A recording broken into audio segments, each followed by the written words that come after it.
Cela s'est passé ce matin à l'archevêché de l'Église arménienne apostolique. Venant des États-Unis et avant de regagner l'Arménie soviétique, Sa Sainteté le catholicos Vasken Ier, patriarche suprême de tous les Arméniens, est depuis quelques jours l'hôte de la capitale française où de nombreuses manifestations et réceptions ont lieu en son honneur. Ce matin, Sa Sainteté recevait un membre du gouvernement, M. Joseph Comiti. Qu'attend et qu'espère votre Sainteté de la communauté arménienne de France? Notre désir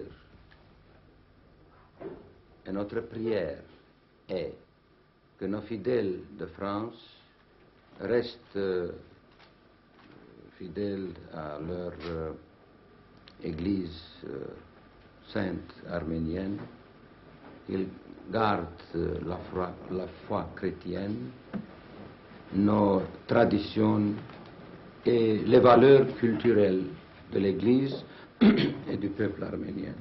Monsieur le professeur Comiti, vous êtes ministre, secrétaire d'État de la jeunesse et des sports. Oserais-je vous demander pourquoi vous avez tenu à saluer Sa Sainteté? Je ne saurais oublier que j'ai été élu dans les Bouches-du-Rhône, et vous n'êtes pas sans ignorer que la communauté arménienne en France est très importante puisqu'elle compte 200 000 membres, mais singulièrement dans la région provençale, nous avons 80 000 Arméniennes d'origine établies. Ces Arméniens se sont établis surtout au début du siècle, aux environs de 1920. Mais il ne faut pas oublier que les rapports entre la France et l'Arménie datent de fort longtemps, puisque déjà au 5e siècle après Jésus-Christ, des missionnaires arméniens s'étaient établis dans la vallée du Rhône.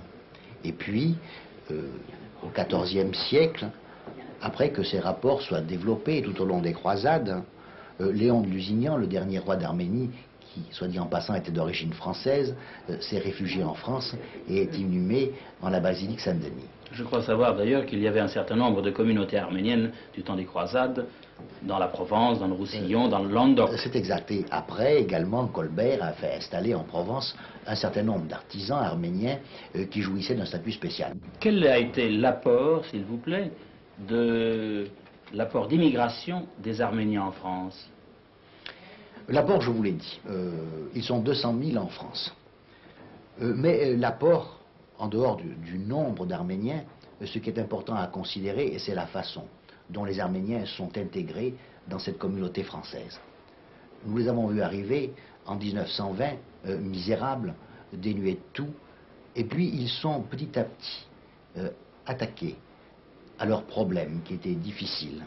Et avec toute la foi, toute l'honnêteté scrupuleuse, tout ce travail de tous les instants, ils ont fini par avoir, non seulement dans notre cité, mais également en France, une place de premier choix. D'ailleurs, ils sont intégrés à la France à tel point que les Arméniens ont une attitude héroïque pendant la dernière guerre et pendant la résistance. Mais sur le plan économique, leurs réussites sont innombrables. Depuis la réussite familiale de la famille arménienne qui a trouvé sa place dans notre économie, jusqu'à des réussites, ce que j'appellerais le palmarès national. Tout le monde connaît Charles Aznavour, bien entendu, tout le monde connaît également Henri Verneuil, mais il y a moins de gens qui connaissent l'apport culturel, économique et scientifique des Arméniens. Un peintre, Jean Cazeroux, pour n'en citer qu'un, deux écrivains, Gabriel Haroux et Arthur Adamov, et des professeurs, le professeur Déléan de la Sorbonne, le professeur Dervitchan de l'Institut Pasteur, et pour clore avec ce palmarès national, Henri Troyat de l'Académie française est d'origine arménienne. C'est la raison pour laquelle je pense que l'apport des Arméniens a été un apport fructueux pour notre pays.